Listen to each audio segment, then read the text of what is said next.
ఇలా ఉండే నా రిపోర్ట్ మళ్ళీ నార్మల్కి వచ్చింది. చూడండి, వీడియోలో అంతా ఆ రిపోర్ట్స్ నావే. ఒకసారి నేను చెప్పేది జాగ్రత్తగా వినండి. నేనేం చెప్తున్నానంటే హెచ్బిఏవన్సీ అంటే చాలా డేంజర్ అన్నమాట. ఒకసారి అది 6.5 దాటినాక మళ్ళీ నార్మల్ కావడం చాలా కష్టపడాలి మళ్ళీ.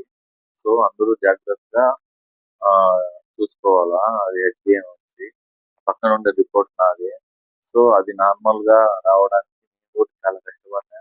అది ముందు 6.1 దాకా ఉంది కాబట్టి మళ్ళీ నార్మల్ వచ్చేదానికి జిమ్ చేసిన, డైలీ కన్సిస్టెన్సీ గా 3 మంత్స్ అంటే డైలీ బ్యాలెన్స్ డైట్ తిన్నా, కార్బోహైడ్రేట్స్, ప్రోటీన్స్, ఫ్యాట్స్, ఫైబర్ అన్ని బాగా కంట్రోల్ తిన్నా కాబట్టి అది మళ్ళీ నార్మల్ గా వచ్చింది.